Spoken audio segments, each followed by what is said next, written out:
Hello guys, welcome back to my channel. আশা করছি সবাই ভালো আছেন, সুস্থ আছেন আর আমার চ্যানেলের সাথেই আছেন। প্রতিদিনের মতো আজকে নতুন আরেকটি ব্লগ নিয়ে চলে এসেছি। আমার ব্লগের মধ্যে ম্যাক্সিমাম সময়ই রেসিপি থাকে, তো আজকেও আছে। যাই হোক, আজকে আমি যে কয়েকটা জিনিস বানাবো আপনাদের সাথে শেয়ার করব, তার মধ্যে একটা জিনিস ছিল সুপার ফ্লপ, যেটা এখন আপনারা দেখছেন, তাই এটার রেসিপিটা এখন থেকেই বাদ। বাট আমি এত সুন্দর করে, আমি না আসলে, আমার হাজব্যান্ড এত সুন্দর করে এটা ঢেলে দিচ্ছিল, তাই হচ্ছে যে আমি এটা দিয়েছি। বাট এটা রেসিপি শেয়ার করলাম না। আর এখানে দিয়ে দিচ্ছি হচ্ছে পানির মধ্যে তেল দিয়েছি আর দিয়েছি লবণ। এটা দিয়ে ভালো করে ফুটতে দিব। ফুটা হয়ে গেলে আমি এখানে ব্যবহার করব স্পাগেটি। জি, আমি আজকে হচ্ছে স্পাগেটি রান্না করছি, তো আমি প্রথমে একটু দেখে নিচ্ছিলাম যে স্পাগেটিটা এটার মধ্যে দিলে হবে কিনা, তো ভালো মতো হয়ে গেছে। তো এখন হচ্ছে যে এটা নুডলস লেখা ছিল, বাট আমি যতদূর জানি এরকম মোটা করে থাকলে এটাকে স্পাগেটি বলা হয়। তো আমি হচ্ছে যে এটাকে সিদ্ধ করে নিচ্ছি। আমি প্রপারভাবে একেবারে ওয়েল কুকড যেটা, সেটা করব না, কারণ আমি আবার হচ্ছে যে কুক করব সসের সাথে। তো এখানে ওয়েস্টার সস দিয়েছি 1 চামচ, সয়া সস দিয়েছি 1 চামচ, আর টমেটো সস দিয়েছি হচ্ছে যে 2 চামচের মতো, লাগলে আরও দিব। এখানে দিয়ে দিচ্ছি ভরে ভরে মরিচের গুঁড়া 2 চামচ দিয়েছি, আপনারা আপনাদের স্বাদ অনুযায়ী দিয়ে নেবেন। দিয়ে দিয়েছি গোলমরিচের গুঁড়া 1 চা চামচ। ওকে, আমি এখানে একটা কথা বলে রাখি, এখানে সম্পূর্ণ নিজের স্বাদের উপর ভিত্তি করে আপনারা আপনাদেরটা দিবেন। কর্নফ্লাওয়ার দিয়ে দিচ্ছি 2 চামচ পরিমাণ, আর দিয়ে দিচ্ছি অরিগানো। আর এখানে আমি হচ্ছে যে আদা কুচি করে নিয়েছি আর রসুন কুচি করে নিয়েছি, সেটাও একসাথে দিয়ে দিচ্ছি। আমি এটা কোনো অথেন্টিক রেসিপি বানাচ্ছি না, আমার নিজের মন গড়া রেসিপি, বাট ট্রাস্ট মি, খুব বেশি মজা হয়েছিল, তাই আপনাদের সাথে শেয়ার করা। আর আপনারা তো জানেনই, আমার রেসিপি ফ্লপ হলে আমি সেটা আপনাদের সাথে শেয়ার করি না, কারণ আমি সেটা বলবো, আর আমি আসলে ভিডিওতে বলতেই পারি মজা হয়েছে, বাট আসলে তো সেটা হয়নি। আপনার বাসায় ট্রাই করলে তো বুঝতেই পারবেন। তো আমি এটা করি না কখনোই। আমি যেটা, আমার ভুল যদি হয়ে থাকে তাহলে আমি ভুলটা শেয়ার করি। তো এখানে হচ্ছে যে তেলের সাথে আমি দিয়ে দিয়েছি বাটার, আপনারা সম্পূর্ণ বাটারে করতে পারেন, ঘিও করতে পারেন। আর দিয়েছি ময়দাটাকে এখন সুন্দর করে ভেজে নিব। ময়দাটাকে ভালোভাবে একটু ভেজে নিতে হবে, যাতে করে কোনো রকম স্মেল না থাকে। আর এখানে আমি প্রথমেই বলে রাখি, আপনারা এই ময়দার যে, মানে আমি আজকে হোয়াইট সস বানাবো, তো হোয়াইট সস বানানোর জন্য আপনারা দুধ ব্যবহার করতে পারেন সম্পূর্ণটাই। আমি প্রথমে সম্পূর্ণ দুধ ব্যবহার করিনি। আমার মনে হচ্ছিল আমার বাসায় দুধ নেই, পরে দেখলাম যে দুধ আছে, তো আমি অর্ধেক দুধ ব্যবহার করেছি আর অর্ধেক পানি ব্যবহার করেছি। এখন আমার যে সসটা ছিল, আমি প্রথমে বানিয়েছিলাম, সেই সসটা হচ্ছে যে আমি সেখান থেকে কিছু পরিমাণ দিয়েছি। আর হচ্ছে যে এটার মধ্যে একটা মশলা ছিল ওই স্প্যাগেটির মধ্যে, তো ওই মশলাটা দিয়ে দিয়েছি। এখানে দিয়ে দিলাম ভরে চিলি ফ্লেক্স, আর দিয়ে দিচ্ছি হচ্ছে গোলমরিচের গুঁড়া, সাথে অরিগানো। আমি বলে রাখি, আমি আজকে দুইটা রেসিপি বানাবো, তো আমি সসটা বানিয়েছিলাম দ্বিতীয় রেসিপির জন্য, সেখান থেকে অল্প একটু দিয়ে নিয়েছি। আর এখানে হচ্ছে হোয়াইট সসটা বানিয়ে নিয়েছি যেটা, সেটার মধ্যে আমি আমার পরিমাণ মতো যেগুলো দেওয়ার সেগুলো দিয়ে দিয়েছি, আপনাদেরকে তো বললামই। আর দিয়ে দিলাম স্প্যাগেটিটা। তো এখন একটু নাড়াচাড়া করে নেব। আমি সসটাকে একদম সম্পূর্ণ বানিয়ে তারপর স্প্যাগেটিটাকে দেইনি, কারণ আপনাদেরকে আগেই বলেছি যে আমি তো পাস্তাটা, সরি, স্প্যাগেটিটাকে হচ্ছে যে পুরোপুরিভাবে সিদ্ধ করিনি। তো এখন আমি দিয়ে দিচ্ছি দুধ। আমার যতটুকু কনসিস্টেন্সি লাগবে সেই অনুযায়ী আমি দুধটাকে অ্যাড করে নিয়েছি, আর এটাকে এখন নাড়াচাড়া করছি।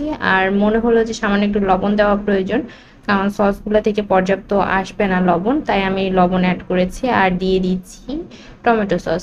রোজা থেকে এগুলো বানানো আসলেই খুব ভয় লাগে যে কি হবে না হবে।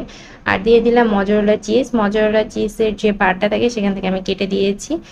আর এটা গলেই যায়, তো এটাকে হচ্ছে যে গ্রেটার দিয়ে গ্রেট করার কোনো প্রয়োজন হয় না।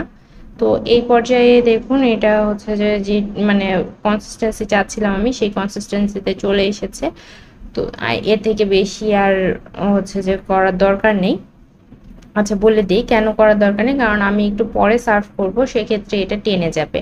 আর আমি এখানে একটু বাটার দিয়ে এটাকে ঢাকনা দিয়ে রেখে দিলাম।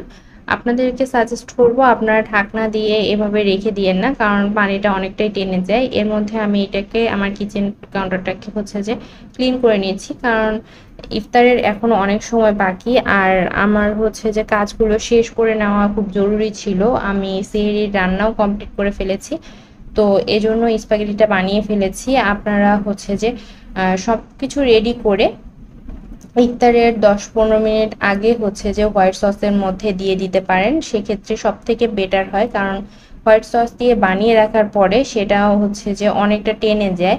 আমার ভাগ্য ভালো ছিল যে হচ্ছে আমার মানে এটা হচ্ছে যে ভর্তা ভর্তা হয়ে যায়নি, হয়তো বা আর কিছুক্ষণ থাকলে সেটা ভর্তা ভর্তাই হয়ে যেত। বাট আমার হচ্ছে যে রেসিপিটা সাকসেস ছিল, এবং মানে আমি ভালো মতো খেতে পেরেছি এবং টেস্টিও ছিল। তো এখন হচ্ছে যে ইফতারের মোটামুটি প্রায় আধা ঘন্টা আগে আমি আবার কিচেনে চলে এসেছি। আর এখন আমার যে চিকেন ফ্রাইগুলো যেগুলো ছিল আমি ফ্রোজেন করে রেখেছিলাম, সেখান থেকে আমি কয়েকটা ফ্রাই নিয়েছি, সেগুলোকে আমি এখন ফ্রাই করে নিচ্ছি। আর পাশেই দেখতে পাচ্ছেন যে সসটা আছে, এই সসটা হচ্ছে যে আমি এই রেসিপিটার জন্যই করেছিলাম। তো আমি এখানে ভালো করে ভেজে নিব, খুব ক্রিস্পি করে ভেজে নিতে হবে।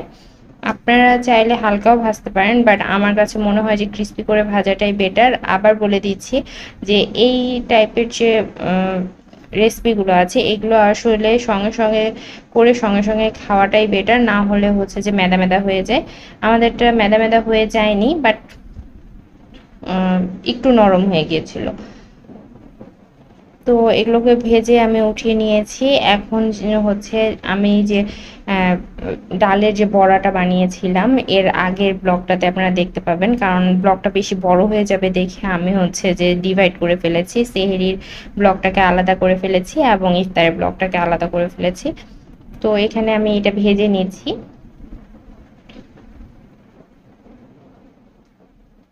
ওটা ভাজা হয়ে গেল। আর এখন আমি হচ্ছে যে সসটাকে যেটাকে বানিয়ে রেখেছিলাম সেই মিক্সচারটা একটা ফ্রাই প্যানের মধ্যে দিয়ে দিচ্ছি। এখানে প্রথমে তেল দিয়ে রসুন আর আদাটাকে ভেজে নিয়েও সসটাকে বানানো যায়, বাট আমি এভাবে বানাইনি, আমি সরাসরি দিয়ে দিয়েছি। আর এখানে একটু মধু দিয়ে দিলাম, আসলে সময় খুব কম ছিল এই জন্য আমি মধুটা এভাবে দিয়ে দিয়েছি। এখন এটাকে নাড়তে হবে, নাড়ে একটা কনসিস্টেন্সি, যে কনসিস্টেন্সি আমি চাচ্ছি সেই কনসিস্টেন্সিতে আনতে হবে। আর পুরোটাই শুকিয়ে ফেলতে হবে মানে উইংসগুলো দেওয়ার পরে। তো আমি যে কনসিস্টেন্সিতে দিয়েছি তার থেকে পরে দিলেও কোনো সমস্যা নেই। আমার সম্পূর্ণটা মাখানোর জন্য এই কনসিস্টেন্সি দরকার ছিল। এখন ভালোভাবে নাড়াচাড়া করে শুকিয়ে ফেলবো। একদম লাস্টের সময় আমি হচ্ছে যে বাটার ব্যবহার করব। বাটার ব্যবহার করলে একটা আলাদা রকম স্মেল আসে, সাথে হচ্ছে যে একটু গ্লেসি হয়ে যায় আর লাগে যাওয়ার চান্সও থাকে না। নর্মালি লাগে যায় না, তারপরেও বাটারটা দিলে একটা এক্সট্রা স্মেল আসে, এটার জন্যই হচ্ছে যে আমি বাটার ব্যবহার করেছি। আপনারা চাইলে ঘি ব্যবহার করতে পারেন, তবে বাটারটাই বেশি যায় আর কি। আর এখান থেকে হচ্ছে যে আপনারা তিল ছিটিয়ে দিতে পারেন, সেক্ষেত্রে টেস্টটা অনেক ভালো আসে। এটাকে বলতে পারেন বাফেলো উইংস। তো যাই হোক, আজকের আমার ব্লগটা এই পর্যন্তই ছিল। আশা করছি দুইটা রেসিপি আপনাদের অনেক কাজে আসবে। সবাই ভালো থাকবেন, সুস্থ থাকবেন, আর আমার চ্যানেলটিকে সাবস্ক্রাইব করবেন, আমাকে সাপোর্ট করে যাবেন, লাইক করবেন, শেয়ার করবেন। আল্লাহ হাফেজ সবাইকে।